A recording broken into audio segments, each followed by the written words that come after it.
नमस्ते, संसद टीवी में आपका स्वागत है। मैं हूं प्रतिबिंब शर्मा और आप देख रहे हैं इनसाइट। और इनसाइट में आज हम बात करेंगे ज्ञान भारतम, भारत का विश्व को अनमोल उपहार की।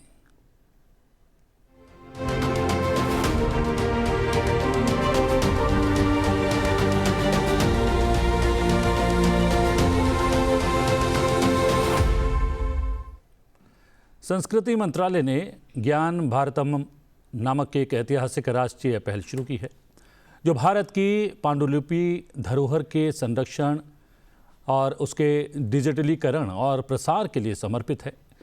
इस अवसर पर मंत्रालय की ओर से नई दिल्ली स्थित विज्ञान भवन में 11 से 13 सितंबर 2025 तक पांडुलिपि विरासत के माध्यम से भारत की ज्ञान विरासत को पुनः प्राप्त करने पर पहला ज्ञान भारतम अंतर्राष्ट्रीय सम्मेलन आयोजित किया गया।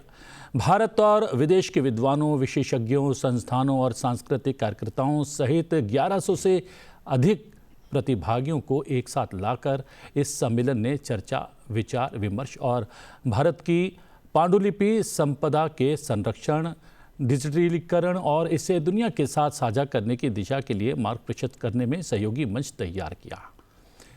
13 सितंबर को भारत के संस्कृति मंत्री की अध्यक्षता में गहन मंत्रणा के साथ समापन सत्र पूरा हुआ। तीनों दिन तक चले इस सम्मेलन में 12 सितंबर को प्रधानमंत्री ने भी भाग लिया। उन्होंने कार्य समूहों की प्रस्तुतियों में भाग लिया और उपस्थित लोगों को संबोधित करते हुए एक नया ही विचार प्रेषित किया। भारत की ज्ञान विरासत को पुनः प्राप्त करने की दिशा में उठाए गए महत्वपूर्ण कदम के बारे में बात करेंगे दो विशेषज्ञों से जो इस मंच पर विराजमान थे। प्रोफेसर श्रीनिवास वाराकेडी, कुलपति केंद्रीय संस्कृत विश्वविद्यालय, हमारे साथ मौजूद है। आपका स्वागत है। डॉक्टर सच्चिदानंद जोशी हैं, सदस्य सचिव इंदिरा गांधी राष्ट्रीय कला केंद्र के, आपका भी बहुत बहुत स्वागत है। ज्ञान भारतम मिशन भारत की संस्कृति, साहित्य और चेतना की आवाज़ बनने के लिए तैयार है, प्रधानमंत्री ने ये कहा, और आप दोनों भी वहाँ पर एक बहुत ही प्रमुख आवाज़ बनकर उस पूरे कार्यक्रम में शामिल थे। क्या माना जाए प्रधानमंत्री के इस वक्तव्य को? देखिए, अभी तक हमारे देश में जो हमारी पांडुलिपि धरोहर है उसकी साज संभाल और उसके बारे में चेतना, सामाजिक जागृति, इस संबंध में कहीं बहुत अधिक प्रयास, ऐसे ठोस प्रयास किए नहीं गए। इसके पहले एक नेशनल मैन्युस्क्रिप्ट मिशन था और उसने कुछ काम भी किया, लेकिन एक इतने बड़े पैमाने पर लोगों के अंदर जागृति फैलाना, क्योंकि माननीय प्रधानमंत्री जी ने ये भी कहा कि ये जो हमारी पांडुलिपियाँ हैं ये सिर्फ कोई ऐतिहासिक दस्तावेज नहीं है, वो हमारी भारत की विरासत और सभ्यता की एक तरह से वंशावली है, एक प्रतीक है। तो एक बहुत बड़ा ये अभियान था और मुझे निश्चित तौर पे लगता है कि माननीय प्रधानमंत्री जी ने जिस तरह से उस सम्मेलन को संबोधित किया, जितनी ऊर्जा और जितनी शिद्दत से उसमें अपनी बात रखी है, ये एक बहुत बड़ा संदेश पूरे देशवासियों के लिए अपनी पांडुलिपि संपदा की तरफ ध्यान देने के लिए और अपनी जो ज्ञान परंपरा की जो धरोहर है उसको संजो कर रखने के लिए। श्रीनिवास जी, ये हम लोग तो मानते हैं कि हम प्राचीन सभ्यता हैं, लेकिन क्या दुनिया में फिर से स्थापित करने के लिए ये जो मिशन है वो सहयोगी हो सकता है? इसलिए भी इस पर प्रधानमंत्री का भी जोर रहा, संस्कृति मंत्री का भी, और संस्कृति से जुड़े हुए आप जैसे दिग्गजों का भी। हमारे प्राचीन धरोहर की जो संपदा है वो अतीत का केवल विषय नहीं रहा है, क्योंकि ये भविष्य निर्माण करने के लिए बहुत बड़ी संपदा का प्रयोजन होता है। मैं मानता हूँ इस संपदा में भारत का भविष्य है, केवल भूत नहीं है, केवल गत नहीं है। इस दृष्टि से इसको एस्पिरेशनल हम मानते हैं। माननीय प्रधानमंत्री जी ने युवाओं को संबोधित करते हुए कहा, ये आपके लिए है, आप इसमें सहभागी हैं, इसलिए भविष्य बनाएगा भारत का। जी हाँ, तो मैंने ये भी सुना भी कि वहाँ पर तकरीबन जो प्रतिभागी थे उसमें ज़्यादातर संख्या, और तकरीबन 65 से 70% की जो संख्या थी वो युवाओं की थी, जिस भविष्य की आप बात कर रहे हैं। जरूर, प्रधानमंत्री जी ने अपने वक्तव्य में उसका उल्लेख भी किया। हमने भी 3 दिन लगातार मैं उस सम्मेलन में भागीदारी जब ली, मेरे संवाद युवाओं के साथ ही रहा। जो विशेषज्ञ थे वो अनेक प्रोफेसर आए थे, अनेक संस्थाओं के नेतृत्व करने वाले आए थे और धार्मिक संस्थानों के से थे, लेकिन जो टेक्नोलॉजी के साथ और नए उम्मीद के साथ 70% संख्या के युवा लोग भाग लिए थे। सभी लोगों का इतनी उत्सुकता थी, अंतिम दिन तक सभी सत्र में उनका भागीदारी रहा और वो आगे क्या करना है इस दृष्टि में वो जिज्ञासा भी रही। तकरीबन 1 करोड़ पांडुलिपियों का विश्व का सबसे बड़ा संग्रह माना जाता है भारत के पास है, जबकि माना यह भी जाता है कि लाखों करोड़ों पांडुलिपियां जो हैं वो नष्ट हो गई हैं, चुरा ली गई हैं या लुप्त भी हो गई हैं। उनको सबको फिर से पुनर्जीवित करने का भी एक प्रयास माना जा सकता है इससे। जी, इसमें दरअसल क्या हुआ है, ये 1 करोड़ का आंकड़ा आज से कुछ साल पहले एक अंदाज जब लगाया गया कि लगभग 1 करोड़ मैन्युस्क्रिप्ट्स होंगी, लेकिन अभी तक कभी इसके बारे में कोई व्यापक जन अभियान छेड़कर सर्वे करने की बात नहीं हुई है। ये जो ज्ञान भारतम का जो पूरा प्रोजेक्ट है, इसमें एक बहुत बड़ा महत्वपूर्ण हिस्सा ये है कि हम सर्वे करके देखेंगे। हो सकता है कई विशेषज्ञ इस बात को मानते हैं कि ये संख्या 1 करोड़ से ज़्यादा भी हो सकती है। तो ये जो 1 करोड़ से ज़्यादा पांडुलिपियों का भंडार हमारे देश के कोने कोने में अलग अलग जगह पर है, कुछ रिपोजिटरीज़ में है, संस्थाओं में है, आर्काइव्स में है, म्यूज़ियम्स में है, ये तो है ही, लेकिन इसके अलावा बहुत सारे मठों में, मंदिरों में, संस्थानों में, व्यक्तिगत संग्रहों में भी एक पांडुलिपि का बहुत बड़ा भंडार है। तो इस सारे भंडार का एक तरह से एक जगह पर कोई डाटा आ जाए, हमें मालूम पड़े कितनी है। अभी आपने जो उल्लेख किया कि विदेशों में इतनी पांडुलिपियाँ गई हैं या नष्ट हो गई, तो इसका भी कोई आंकड़ा हमारे पास अभी है नहीं। तो वो भी एक सर्वेक्षण हो कि विदेशों में कितनी गई हैं, 10 लाख गई हैं, 20 लाख गई हैं, कहाँ कहाँ पर हैं। एक बहुत बड़ा अभियान ये ज्ञान भारतम के माध्यम से चलने वाला है। प्रोफेसर श्रीनिवास, हम लोग कार्यक्रम शुरू होने से पहले बातचीत कर रहे थे और उसमें आप लोगों ने उल्लेख किया था कि हमारी पांडुलिपि यहाँ से चुराकर ले जाई गई है और जब हम उस पांडुलिपि को देखना चाहते हैं तो देखने पर भी कहीं ना कहीं रोक है, प्रतिबंध है, या फिर उतना खुलापन नहीं है। क्या उसके संदर्भ में भी इस पूरे सम्मेलन में कोई चर्चा हुई, कोई निराकरण निकल कर आया सामने? जी, बहुत चर्चा हुई है। अनेक लोगों ने अपने अनुभव का साझा किया। जैसे मैं बता रहा था, एक अभिज्ञान शाकुंतलम बहुत बड़ा हमारा देश का एक सांस्कृतिक भूमिका जिससे निकला है, ऐसे नाटक महाकवि कालिदास का, उनका एक मातृका लेने के लिए एक हमारे विद्वान ने 800 पाउंड अपने फ़ी लेकर उसको देखा, लेके आए, वो भी डिजिटल फॉर्म में। तो इस तरह मैंने देखा है कहीं चेन्नई से एक बड़ी मात्रा में वैष्णव संप्रदाय के कई मुख्य ग्रंथों का, पांचरात्र आगम के ग्रंथों का एक बहुत बड़ी राशि यूएस चली गई है। वो विद्वान नहीं रहे, लेकिन कई एक विश्वविद्यालय में वो रखा गया है। एक्सेस कोई नहीं कर सकता है क्योंकि इस विश्वविद्यालय में कोई नहीं रहा है। तो इस दृष्टि से हमारे काफ़ी संपदा विदेशों में है, इनएक्सेसिबल हुई है, कई जगह में एक्सेसिबल है तो उसको फ़ी देना पड़ेगा। ये स्थिति आज चर्चा में आई है। एक विद्वान ने मंच से माननीय प्रधानमंत्री से निवेदन किया, हमारी इस संपदा को आप जैसे मूर्तियों को वापस लेके आए हैं, इस संपदा को भी आप कृपया वापस लेके आ जाइए। प्रधानमंत्री जी ने सहर्ष उसको स्वीकार किया। एक और बात इसमें बताना चाहता हूँ कि ये जब गुलामी का काल था, हम अंग्रेज़ों के अधीन थे, उस वक्त बहुत सारी, क्योंकि हमारे यहाँ उसकी जागृति नहीं थी, अगर जागृति थी भी तो हमारे पास सुविधा नहीं थी, संसाधन नहीं थे। ऐसी बहुत सारी महत्वपूर्ण पांडुलिपियाँ लंदन के म्यूज़ियम में, फ्रांस में, जर्मनी में चली गई और अब उसके विशेषज्ञ हमारे पास भी, जैसे नेवारी की मैन्युस्क्रिप्ट्स हमारे यहाँ जर्मनी में बहुत सारी मैन्युस्क्रिप्ट्स हैं, तो वो उसके विशेषज्ञ भी हमको अब तैयार करना बड़ी मुश्किल होती है कि भाई हमारे पास मैन्युस्क्रिप्ट ही मूल इतनी सारी नहीं है।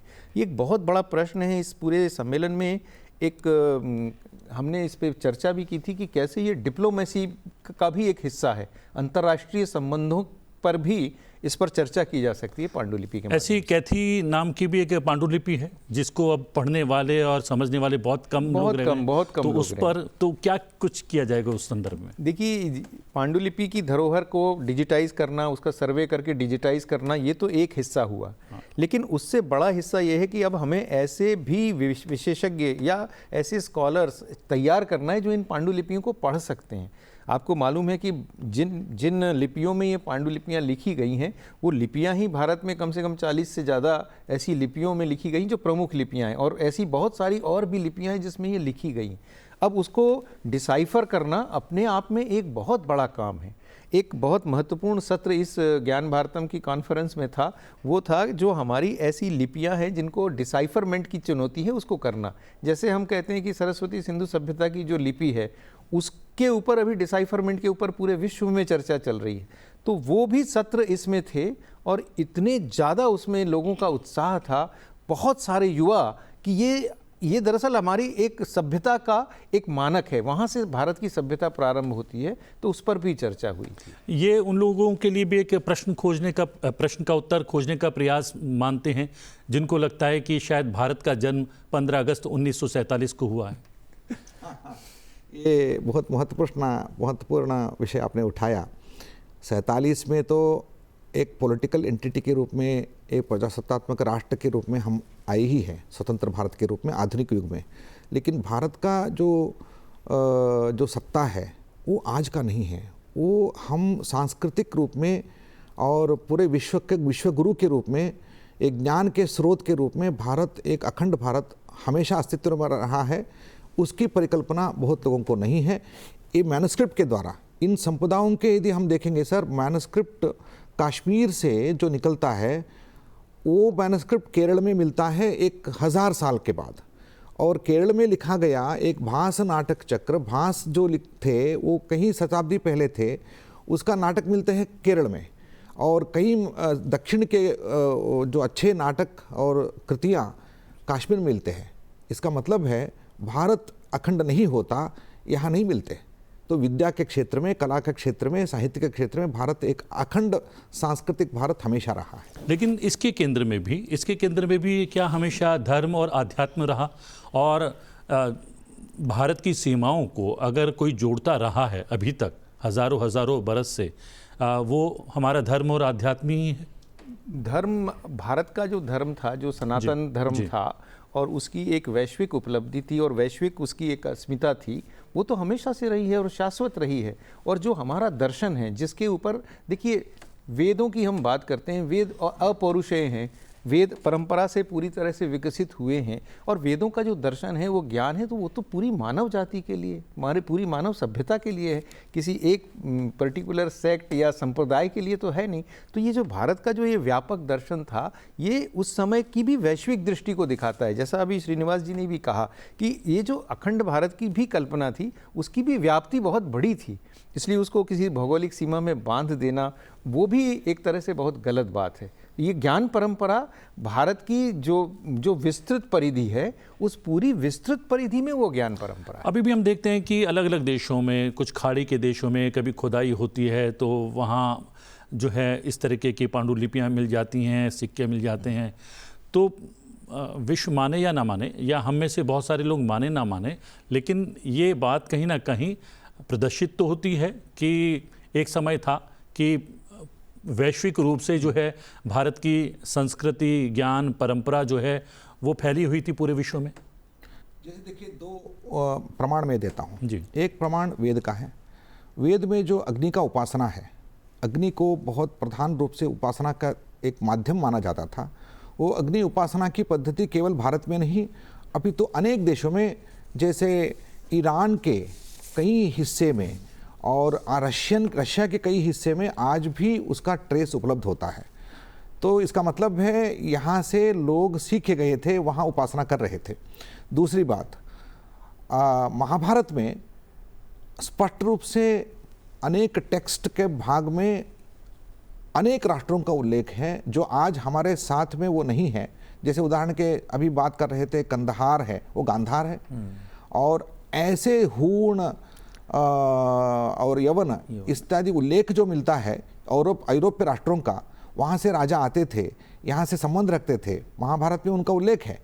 तो मुझे लगता है कि महाभारत जैसे प्राचीन ग्रंथों में ऐसा उल्लेख है, तो शायद इस तरह का उल्लेख किसी राष्ट्र में नहीं रहा है। ये हमारा भारत का एक विशेषता है। आप मध्य प्रदेश में विदिशा के पास हिलियोडोरस का पिलर मिलता है। अब हिलियोडोरस का पिलर एकदम भारत के मध्यवर्ती भाग में मिलना, ये बताता है ना कि हमारी अंतर्राष्ट्रीय परिधि कितनी व्यापक थी, कितने आना जाना होता था। जो आप कह रहे हैं कि अगर कहीं खुदाई में मिल जाती हैं, या कारण ये है कि हमारा भारत का विस्तार नहीं, और भारत के साथ भारत के लोगों का जाना आना, व्यापार की दृष्टि से, ज्ञान की दृष्टि से, कुलपति की संज्ञा ही थी कि इतने हजार विद्यार्थी जहाँ होंगे वो जो गुरुकुल होगा वहाँ का प्रमुख कुलपति कहलाएंगे। तो ये जो नालंदा है या हमारे विक्रमशिला है, तक्षशिला है, यहाँ पे कई विदेशी विद्यार्थी आकर पढ़ते थे, इसलिए वो इतने बड़े विश्वविद्यालय। तो जोड़ना चाहता हूँ, जैसे माननीय जोशी जी ने कहा, हमारा बौद्ध धर्म का प्रभाव आज भी जो चाइना इत्यादि देशों में है वो हमारे देश में कम है, उससे ज़्यादा है। वो यहाँ से ज्ञान संपदा, यहाँ से ज्ञान राशि वहाँ गया है, ऐसा स्वयं माननीय प्रधानमंत्री जी को वहाँ के राष्ट्रपति ने बोला, उसका दिखाया भी। देखिए ये भारत से आया है ज्ञान संपदा। इसकी वजह ये भी हो सकती है कि जो भगवान बौद्ध ने हमें सिखाया वो हमारे धर्म में पहले से ही निहित था, लेकिन जो आसपास के क्षेत्र में जब इसका विस्तार हुआ उनके लिए बड़ा नया था ये सब कुछ। निश्चित तौर पर, क्योंकि ये देखिए हमेशा से ये जाना भी गया है, लोगों ने भी माना है, अरबी फारसी में इस तरह के कोटेशंस हैं कि जहाँ से ज्ञान आता है वो भारत है। तो वो मानते ही थे कि भारत में, और ये भी आपने अभी धर्म की बात की, तो ये धर्म और दर्शन और मानव सभ्यता के लिए जो संदेश है वो तो हमेशा भारत से ही गया है जी। तो निश्चित तौर पर, लेकिन कुछ सभ्यता तो नहीं कहूँगा, कुछ नस्लें, कुछ देश जो हैं बरसों बरस से जो है आधिपत्य जमाते रहे हैं कि हम जो हैं आगे रहे हैं, संस्कृति की बात हो, भाषा की बात हो, पहनावे की बात हो, लेकिन जो हमारी पांडुलिपियाँ लेकर गए हैं और वो अब सार्वजनिक भी नहीं होने दे रहे हैं, उसके पीछे भी क्या उनको इन्फीरियरिटी है कि उनकी सार्वजनिक ना हो जाए कि भारत हमेशा से ही उनसे बहुत आगे रहा है हर संदर्भ में। निश्चित तौर पर क्या है ये, हम अभी इन दिनों पे जो सारी स्वराज जो युद्ध चलता है वो विचार का युद्ध है, ये कहते हैं ना वॉर ऑफ नैरेटिव चल रहा है। अब उसमें आप अगर कोई तथ्य प्रस्तुत करते हैं तो क्या है, पूरी दुनिया उसका वैलिडेशन मांगती है कि इसका प्रमाण क्या है। हमारी पांडुलिपियां दरअसल उन सारी बातों का प्रमाण हैं, उनमें सारी चीज़ें साक्षात उपस्थित हैं। तो अगर आपने वो पांडुलिपियां हमको दे दी, अभी विदेशी पांडुलिपि का उल्लेख हो रहा था, गणित के कई प्रमुख सिद्धांत हैं जो बख्शाली मैन्युस्क्रिप्ट्स में है, जो लंदन म्यूजियम में है, और लंदन म्यूजियम आपको बख्शाली मैन्युस्क्रिप्ट्स न दे रहा है न दिखा रहा है, और हम कहते हैं कि आप दिखा देंगे, उसकी डेटिंग हो जाएगी तो अपने आप सारी बातें सिद्ध हो जाएंगी। लेकिन वो इतना भी करने को तैयार नहीं, क्योंकि वो भयभीत हैं कि जिस दिन हमने इनको ये दिखा दिया तो ये सारे जो गणितीय सिद्धांत हैं और इसकी जो प्राचीनता है वो सिद्ध हो जाएगी कि ये भारत से आया है। तो ये इतना बड़ा ये षड्यंत्र भी है। तो ये अगर ज्ञान भारतम पूरी की पूरी योजना के माध्यम से हम पांडुलिपियों के ज्ञान को बाहर विश्व के सामने प्रस्तुत कर रहे हैं, तो निश्चित तौर पर हम सारे तथ्यों का वैलिडेशन भी कर रहे हैं। जो तथ्य हम भारत के बारे में बोलते हैं उसका वैलिडेशन भी है ये जी। इसमें हम क्या है, राष्ट्रीय पांडुलिपि मिशन, ये NMM, ये भी एक बहुत बड़ा केंद्र है इससे जुड़े हुए कुछ लोग भी आए थे, उनका प्रतिनिधित्व भी था इस सम्मेलन में जी। मैं देखिए क्या था, राष्ट्रीय पांडुलिपि मिशन जब प्रारंभ हुआ था, एक मिशन के तौर पर प्रारंभ हुआ था, उसके बाद वो योजना एक तरह से समाप्त हुई। अब ज्ञान भारतम एक बड़ा प्रकल्प है जी, तो उसमें सब समाहित है। अच्छा, तो आप जब कहते हैं लोग आए थे, तो मैं ये समझता हूँ कि इसका आशय ये है कि देश भर में सिर्फ सरकार ही नहीं है जो पांडुलिपियों का संरक्षण और संवर्धन कर रही है, ऐसी देश में लगभग 100 संस्थाएं हैं और वो अपने आप में बहुत अधिक संपन्न हैं और उनकी बहुत अधिक जैसे अहमदाबाद में कोबा के पास 4.5 लाख पांडुलिपियाँ डिजिटाइज्ड हैं, और अगर आप उनका पूरा का पूरा तंत्र देखें तो आप आश्चर्यचकित रह जाएंगे कि वो अपने बलबूते पर इतनी सारी पांडुलिपियों का न सिर्फ संरक्षण कर रहे हैं, डिजिटाइजेशन कर रहे हैं, ग्रंथों की रचना कर रहे हैं। तो ऐसी कई संस्थाएं हैं देश में, छोटी बड़ी रिपोजिटरीज, और ये एक ऐसा सम्मेलन था, इनमें सारी रिपोजिटरीज के लोग आए थे, बहुत आनंद से आए थे, बहुत माननीय प्रधानमंत्री जी ने अपने भाषण में कुछ ऐसी रिपोजिटरीज का उल्लेख भी किया है कि जैसे तंजावुर में सरस्वती महल लाइब्रेरी है, उसमें पांडुलिपियों का विशाल भंडार है और बहुत अच्छी तरह से वो सारी चीज़ें वहाँ रखी हुई हैं। तो ये सब ज्ञान भारतम दरअसल एक तरह से ये किसी एक ही संस्था का या सरकार का प्रयास नहीं है, ये भारत के उन सभी लोगों का सम्मिलित प्रयास है जो भारत की पांडुलिपि धरोहर की चिंता करते हैं और उस संबंध में आगे कुछ करना चाहते हैं। आपने शुरुआत में ही कहा कि इस की सफलता इसमें निहित है कि युवाओं की भागीदारी इसमें कितनी होती है। युवाओं की भागीदारी तय करने के लिए क्या पाठ्यक्रमों में भी इसको समाहित करना पड़ेगा? देखिए, अभी ये मिशन का अगला हिस्सा है। जैसे माननीय जोशी जी ने कहा, ये केवल एक सम्मेलन, एक सरकारी व्यवस्था नहीं थी। सबके भागीदारी से एक कंसोर्शियम मॉडल था। लोग सभी पीपीपी मॉडल में, पब्लिक प्राइवेट पार्टिसिपेशन मॉडल में सभी लोग उसमें जुड़े थे। अंततोगत्वा इसको कहाँ से हम एक्सेस करेंगे, उसको कहाँ डिस्ट्रीब्यूशन करेंगे, डिसेमिनेशन करेंगे, वो बात है। जैसे हम मैन्युस्क्रिप्ट को लिया, उसको डिजिटाइज किया, उसके बाद उसका डिसेमिनेशन, उसका डिसाइफर हो गया, उसके बाद डिसेमिनेशन आता है। तो डिजिटाइजेशन के शुरू करके डिसेमिनेशन तक जो है, डिसेमिनेशन की व्यवस्था तो शिक्षा समुदाय में रहता है। तो शिक्षा संस्थानों की जिम्मेदारी है, जो नॉलेज इसमें है उसमें आधुनिक काल में आज के लिए क्या उपयोगी है और क्या रेलेवेंट है, उसको निकालना, उसको प्रयोग करना, उसको वैलिडेशन करने के बाद टेक्स्ट बुक में शामिल करवाना। तो इसको हम ऐसे मानते हैं कि ये प्रक्रिया पूरी जारी रहेगी। आपने स्वयं कहा कि बहुत सारे जो है संस्था के तौर पर और बहुत सारे निजी तौर पर भी इस कार्य में सतत जो है लगे हुए हैं और उनको आप सब जोड़ने का प्रयास कर रहे हैं। इस जोड़ने के प्रयास में क्या चुनौती है? क्योंकि ये धरोहर जो है अमूल्य धरोहर है, वो आपको दी जाएगी, तो उसके बदले में उनको क्या मिलेगा जो ये धरोहर आपके साथ साझा करेंगे या सौंपेंगे? उसका कोई उत्तर जो है इस सम्मेलन से निकल कर आया? देखिए, इस सम्मेलन में इस बात पे भी सहमति बनी कि ये सब हमारी साझा धरोहर है और जब तक सब मिलकर प्रयास नहीं करेंगे हम इस बहुत बड़े काम को नहीं अंजाम दे सकते। लेकिन इसमें दरअसल जो रिपोजिटरीज हैं जिनके पास वर्षों से ये पांडुलिपियां सहेज कर रखी गई हैं, और निश्चित तौर पर ये उनका श्रेय है कि उन्होंने आत्म प्रेरणा से इसको अपने पास रखा है, सहेज कर रखा है। तो इसकी प्रतियां अगर लोग प्राप्त करना चाहें, कोई कॉपी करना चाहे, कोई डाउनलोड करना चाहे, अगर हम एक बहुत बड़ा डिजिटल प्लेटफॉर्म बनाते हैं जिसका भी माननीय प्रधानमंत्री जी ने शुभारंभ किया, एक बहुत बड़ी डिजिटल रिपोजिटरी का, तो अगर देश की सारी पांडुलिपि जो संपदा है वो इस डिजिटल रिपोजिटरी में आती है, तो जिन संस्थाओं से इसमें अपना सहयोग दिया गया है उन संस्थाओं को अगर कोई डाउनलोड करता है तो उसका कोई शुल्क होगा, तो वो शुल्क उस संस्था के पास जाए ताकि उनको आर्थिक हानि ना हो और जो उनका एक आर्थिक लाभ का एक जरिया है वो बना रहे।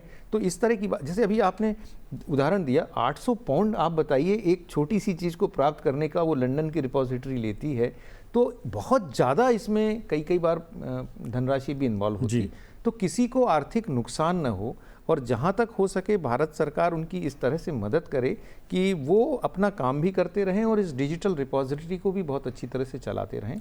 ऐसी सब बातों पर बहुत खुलकर चर्चा हुई। ये बहुत सारी धाराएं जो हैं इसमें समाहित थी इस पूरे वृहद सम्मेलन में। ये धाराएं जो हैं संवेद रूप से कहाँ जाकर पहुँचनी चाहिए, कहाँ जाकर गिरनी चाहिए, क्या उसका उद्देश्य तय हुआ?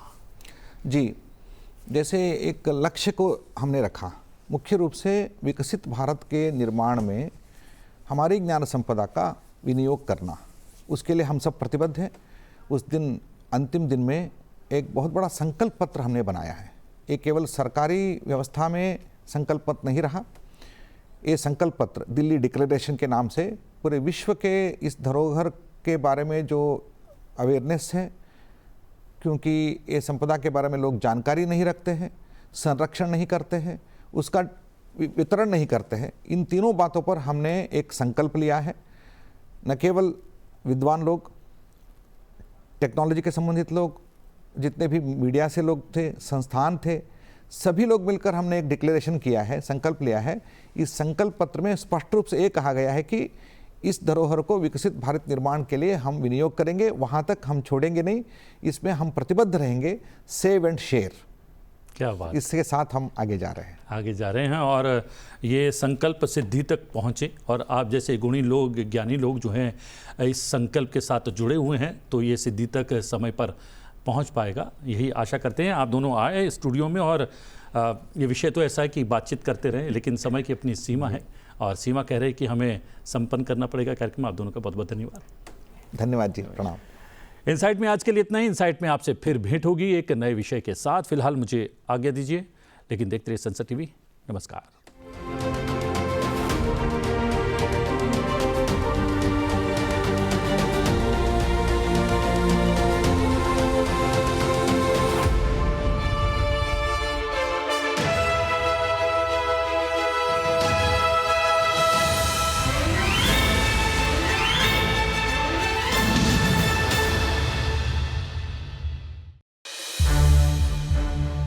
संसद टीवी के और भी प्रोग्राम्स देखने के लिए सब्सक्राइब करें हमारा YouTube चैनल और हाँ, इन्हें लाइक और शेयर करना ना भूलें।